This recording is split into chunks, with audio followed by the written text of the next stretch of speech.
Hey guys, Josh here, and Happy New Year. I hope 2024 is off to a good start for you. And before we get into today's topic, I would like to just take a minute to thank everybody who showed up or donated during the New Year's Eve charity stream that I did for Make a Wish International.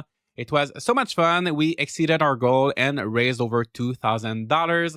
I blew a balloon for each $10 donation, which is why I have this beautiful balloon wall. I definitely want to do this again next year, but if you missed the stream and you're still interested in donating for a good cause, I'll put the link in the description and you can still donate. Now, let's talk about farming games releasing in January because we do have a few. Things are not slowing down, so let's start. The first game has been out in early access on Steam since April 2022. It's been receiving regular updates and it's one of my favorite farming games of the last few years. There's no exact date, so it could be later today or at the end of the month, but the developers have written in their latest Steam announcement that the game would be ready to launch this January. In Immortal Life, you're part of a cultivation sect, and after your village gets destroyed during a terrible event, your goal is to rebuild it with the help of your community. Some of my favorite things about this game are the graphics and the atmosphere. I love the Chinese theme that we don't see in a lot of farming games, but also each season looks distinctly different and it's just a joy to look at. There's also some magic, so you can do spells to water your crops and things like that.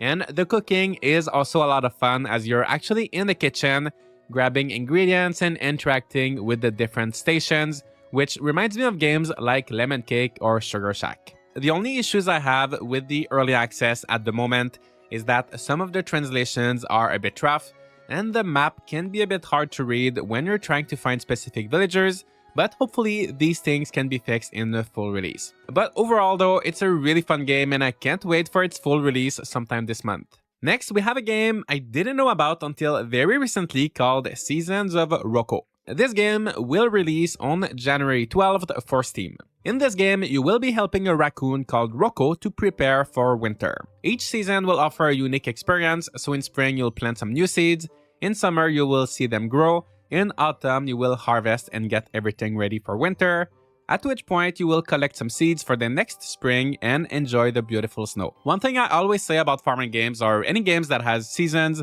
is that I often feel like the whole year is very samey and that there should be more changes from one season to the next, not only to reflect real life a bit better, but also to keep the gameplay interesting since these games can otherwise feel repetitive, and it looks like Seasons of Rocco will be doing a pretty good job at that. We don't know too much else about this game right now, so I'm guessing this will probably be a shorter or more simple experience than your typical farming sim, but it looks very cute. I also really like how it seems like you'll have to pick up the fruits one by one and sort them on makeshift shelves and organize them by hand instead of putting everything in a backpack or in a chest.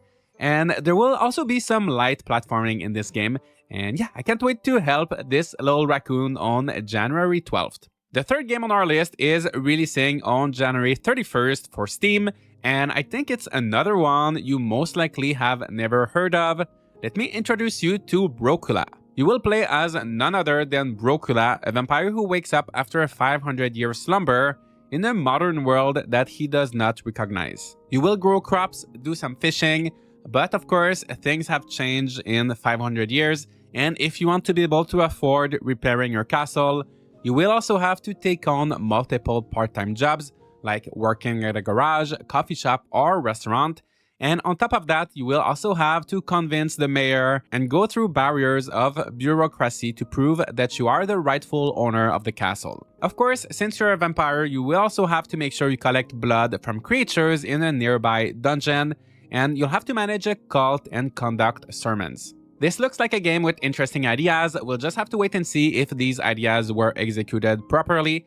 And there is currently a demo available on Steam, so I'll be trying it out very soon, and so can you if you want to check out the game before buying it on the 31st. By the way, just like Brocula and pretty much everybody else, I do need to make money to survive in this world, and if you're interested in supporting the channel and you also need something to keep you warm and comfy this winter, I do have some Cozy Gamer sweatshirts, so I'll put the link in the description, and if you want something lighter, we have t-shirts as well, and if you already have too many clothes, we have keychains, And so if you go to mygaminggarden.com and you use the code 2024, you can get everything at 25% off.